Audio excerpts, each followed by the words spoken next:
పాలకులు గానీ, అధికారులు గానీ, మేము రాగద్వేషాలకు అతీతంగా, కుల మతాలకు అతీతంగా పనిచేస్తామని జెప్పేసి ప్రమాణం జేసి వాళ్ళ పదవుల్లోకి గానీ, వాళ్ళ ఉద్యోగాల్లోకి గానీ వస్తారు.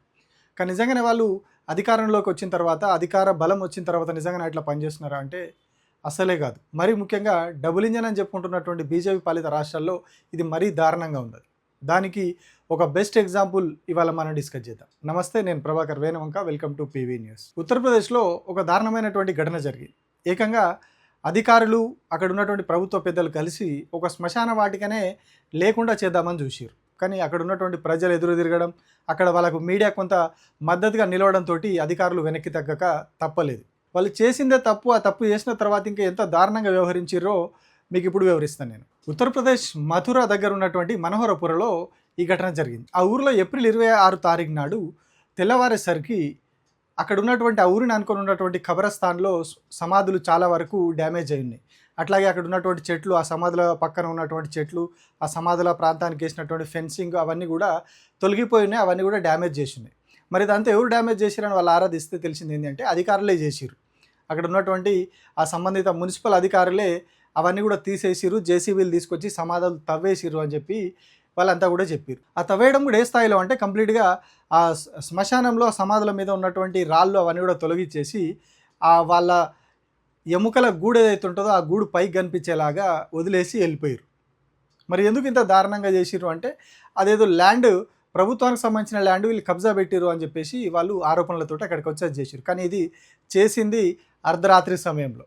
జస్ట్ లైక్ మన హైడ్రా ఎట్లా వేస్తుందో వాళ్ళు కూడా అదే పని చేశారు అన్నట్టు. రాత్రి సమయంలో వచ్చి అక్కడ శ్మశానంలో ఆ ల్యాండ్ని టేక్ ఓవర్ చేసే ప్రయత్నం చేశారు. మరి నిజంగానే అదంతా కూడా ప్రభుత్వ స్థలమా అంటే లేదు. దాదాపు 1906 నుంచి ఆ స్థలంలో సమాధులు ఉన్నాయంట. అంటే ఆ కబ్రస్థాన్ ఉంది, ఆ ఏరియా అంతా కూడా వక్ఫ్ బోర్డ్ పరిధిలో ఉన్నది. దానికి సంబంధించిన ఆ పర్మిషన్లు అవన్నీ కూడా, రెన్యువల్స్ అవన్నీ కూడా రెగ్యులర్గా జరుగుతూ ఉన్నాయని చెప్తున్నారు. కానీ అధికారులు ఏకాఏకిన వచ్చేసి ఆ సమాధులను తోడేసి, దశాబ్దాల క్రితం చనిపోయిన వాళ్ళ సమాధులు అవన్నీ కూడా తోడేసి ఆ ఎముకల గూళ్ళు పైకి కనిపించేలాగా వదిలేసి వెళ్ళిపోయారు. సో దీని మీద అక్కడ ఉన్నటువంటి స్థానికులు కొట్లాడిరు, దాని మీద ఉన్నతాధికారులకు ఫిర్యాదు చేసిరు. ఇదంతా జరిగిన తర్వాత ఫైనల్గా అధికారులు దాని మీద ఒక ఎంక్వైరీ కమిటీ చేసిరు.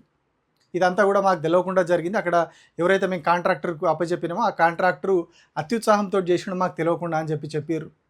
అక్కడ ఉన్నటువంటి ప్రజలను చల్లబరిచే ప్రయత్నం చేసి దాని మీద అసలు ఎంత డ్యామేజ్ జరిగిందని ఎంక్వైరీ చేసే ప్రయత్నం చేశారు. దానికోసం అధికారులను పంపిస్తే వాళ్ళు ఎంక్వైరీ చేసి ఏం జరిగింది, ఏమేమి డ్యామేజ్ జరిగింది అని చెప్పి వాళ్ళు లెక్కలు తీస్తే అందులో చెట్లు నరికేసిరు కొన్ని.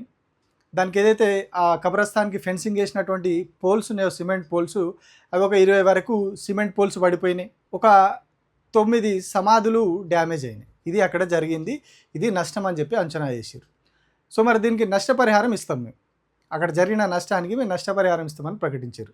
నిజానే నష్టపరిహారం అంటే ఎవరైనా అనుకుంటారు, అది సమాధులు అంటే ఎవరైనా చాలా పవిత్రంగా భావిస్తారు. పితరులు చనిపోయారు, పెద్దవాళ్ళు అన్నప్పుడు ఖచ్చితంగా వాటికి చాలా రెస్పెక్ట్ ఇస్తారు. అట్లాంటి వాటికి డ్యామేజ్ జరిగినప్పుడు నిజంగానే ఎంత పెద్ద ఎత్తున పరిహారం ఇస్తారో, ఏం చేస్తారో అని అందరూ అనుకుంటారు. కానీ వాళ్ళు ఇచ్చిన పరిహారం చూస్తే నిజంగా షాక్ గాక తప్పదు. ఎందుకంటే వాళ్ళు ఇచ్చింది ఒక్కొక్క సమాధికి 100 రూపాయలు, జస్ట్ 100 రూపాయలు.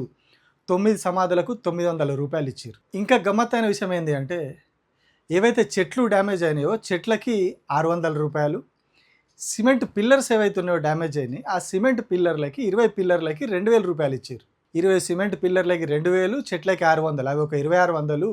సమాధులు ఎంతో పవిత్రంగా, ఎంతో పెద్దలు అని చెప్పి గౌరవంగా చూసుకునేటువంటి వాళ్ళ గుర్తులు ఏవైతే ఉన్నాయో అవి డ్యామేజ్ అయిన దానికి ఒక్కొక్క దానికి 100 రూపాయలు పరిహారం ప్రకటించారు.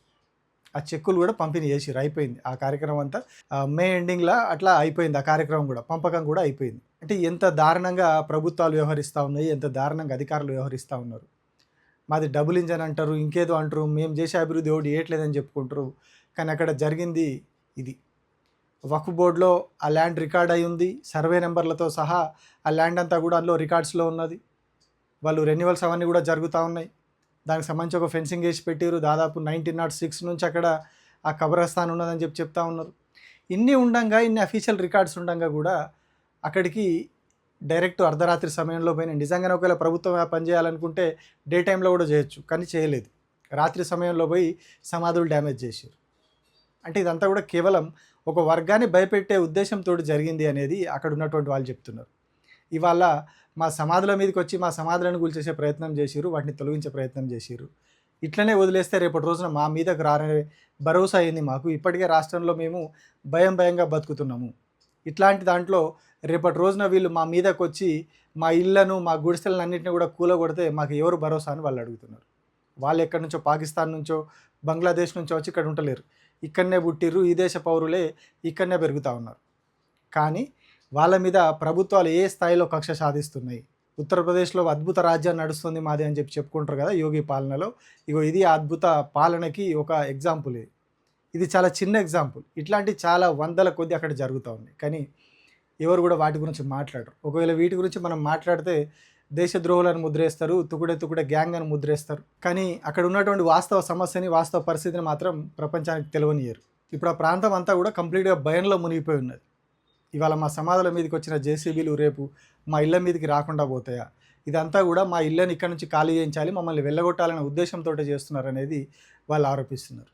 కానీ ప్రభుత్వం మాత్రం ఒక సమాధికి ₹100 పరిహారం ఇచ్చి చేతులు దులుపుకున్నది. అంటే ఎంత దారుణంగా అక్కడ పరిస్థితులు ఉన్నాయి, ఎంత దారుణంగా పాలన ఉందో అర్థం చేసుకోండి.